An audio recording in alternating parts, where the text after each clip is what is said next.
Okay, so now I'm going to go over displacement map painting workflow, specifically texturing XYZ displacement maps, how to apply them in Mari, and how to extract them in ZBrush. So you can pick up a suite of displacement maps. I'm going to be using the female face 20s number 9. And if you have any further questions about these techniques, definitely go to their tutorials page, and they go into great detail, the same exact workflow that I'm about to show you. All right, so firstly, I'm going to take the three maps that I got from Texturing XYZ and bring them into Nuke using the same process from the tutorial page. So I'm just bringing them in, and they're all in one channel, in the red channel. So what I'm about to do is bake the secondary, the tertiary, and the micro skin detail maps all into each channel. So one is taking the red channel and converting it to green with the copy mode, and then I'm taking the micro texture and converting the red channel to the blue, so all three channels are represented here. So now you can see all of the three channels are baked. So now what I'm going to do is crop each bit, because look, it's 18,000 by 15,000 polys total, and it's a very high bit depth. So I want to just get it to a manageable size for my computer. If you have a supercomputer and you want every kind of detail in there, go right ahead and keep everything, but this is just going to help optimize the speed of painting in Mari. So now I just reformatted it to 1/4 of its size, and I'm writing it out as an EXR for the forehead. And now I'm going to do the same thing for the face. So I'm just using a crop node, and I'm going to size it 1/4 of its size, and then just do a right node out as an EXR for that section. So basically converted a 15,000 K map to a 4K map. And now I'm going to do the exact same thing to the nose. Just crop that bit there. And then export it. And now, just saving my script.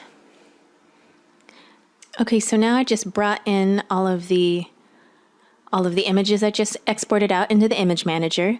And notice I only have the head brought in, and it's only one of the UV tiles that I created, because I'm really only going to worry about the facial stuff right now. If I wanted to do elbows and hands and any other part that's going to be really close up, then I would bring those pieces in too. But just to make things quicker and easier, I'm just going to use the head alone and bake out only the head UV tile. And now I'm going to make a displacement channel, 8K, 16-bit.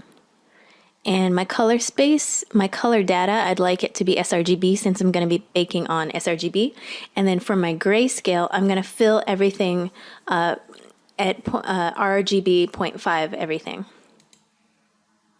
So there we go, 0.5 everything. So it's going to start off the correct gray. And now what I can do is I can add a layer, and I can use my projection brush to just start painting on all of my maps directly onto the face. So I'll be using some blending techniques to make it all work. But overall, it's pretty good about, it's pretty forgiving about, as long as the right kind of skin is in the right area, it usually works out. So I'm just trying to make sure the eyelids go with the eyelids, and the brow goes with the brow.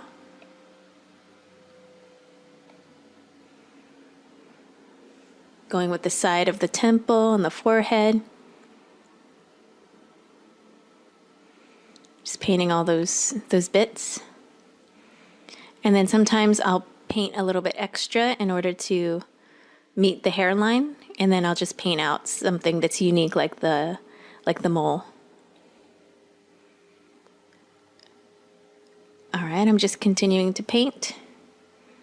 Side of the cheek with the face map. And it skipped ahead of the painting just a little bit, because I think you guys get the gist. just painting on bits of the nose, the mouth, the chin, the cheeks, and then now I'm using the maps again to make sure that it's all good. So now I'm just going to do a little bit of cleanup. I'm not going to do too much because I'm just going to use a Morph Target in ZBrush later. But it's gonna help if you kind of keep eyelids clean. All right, now I'm just going to paint out a little bit of this stuff on the lips. You could clone over all the way to the edge if you wanted to. If you really wanted to get it nice and clean in there, then you would just have an open mouth blend shape. And then you could really sculpt in that detail. And I'm just blending in some seams that aren't working.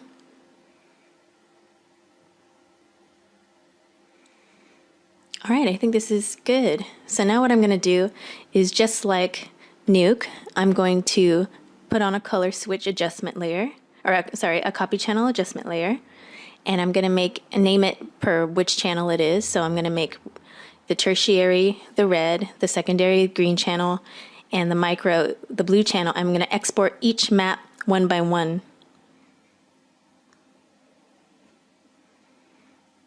So now I'm just going to name it whatever it is, tertiary, micro, and secondary.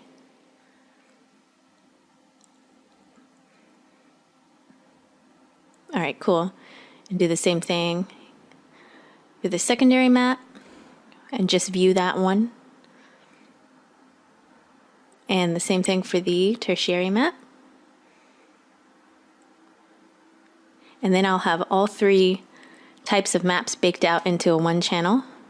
So when I go to ZBrush, I just go to level 6 and I make sure that I turn on a new layer and name it what map I'm going to use. So I'm just going to bring in that secondary map at first. And you're going to want to make sure you flip V. In the texture, in the alpha settings. And then now if you go to UV map, make sure you're on 4K at least. And then you're going to need a new texture map. And then go to displacement map and then import your texture from your alpha. So right now, I'm not using the flip V. So now I'm using the flip V and I can just adjust my intensity per taste. All right. And then I can, once I have that dialed in, I can apply it. And that bakes it into the mesh. And now it's all on my secondary face layer. So now I'm going to make another new layer and call that tertiary. And I'm going to repeat the process where I bring in my tertiary map into the alpha, flip V, go to my displacement map, bring in my flipped V, and then apply my displacement map. Now I'm going to turn that one off again and make a new layer. And now I'm going to do the micro map layer. Same process, bring it in, flip V, bring it into your displacement. And I'm going to make it a little bit higher intensity and then apply that to my mesh. Now if I look at all, I'm going to go through layer by layer, and because I made a morph target to begin with, that's very important to remember. Always make a morph target with all your layers off. And then now what I'm doing is making a poly group for the body and just for the head. And then what I can do is on each layer, I'm just going to paint out all of the extra noise that the displacement feature baked in. And that happens only because your mesh, or my mesh, is multi-UV tiled. So it's baking the same face tile to every UV tile on the body. So I'm just using the morph brush to dial back all the extra stuff. All right, cool.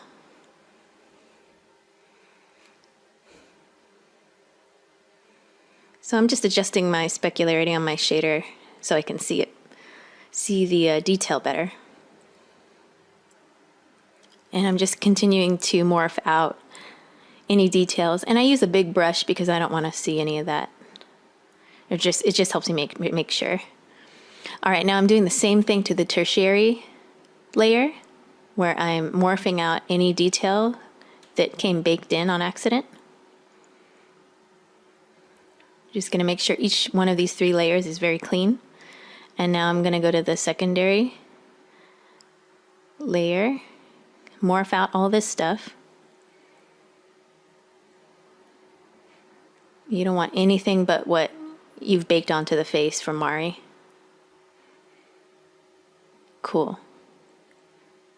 So now if you turn on all 3, you can see it's very intense. So now you can just dial it in the way you want on each layer. I just have 0.5 on each layer, and that's about where I want it. So I'm just going to go ahead and keep that. And then you can choose to add a new layer. And what I like to do is start filling in some of the detail that the Texturing XYZ displacements didn't cover. So I'll just bring in, you can bring in skin alphas. You can just use this kind of alpha noise with the spray feature. And that's really helpful to bake on some generic skin. Sometimes I also just apply noise. And what I did was I'm masking out the face where I want my detail that I've specifically put on. And then now what I'm trying to do is bake on detail to the unmasked areas. And I'm just adjusting scale accordingly. And if I like it, then I can apply it to the mesh. And it's only applied to the skin that isn't on the mask. It's all on the unmasked areas. And now I can use my damn standard brush to make more specific wrinkles, like on the neck. I can do more, brow wrinkles. I can do tears. I can do rougher pieces of skin. Just add a bit of detail in areas that I know have bigger pores and that are going to stand out, with the kind of costume that she's wearing. All right, and there we have it. This level might be overkill for the medium res prompt, but at least now you know how to go through how to detail a face in case there's just one facial close-up and the rest is medium res. So now let's move on.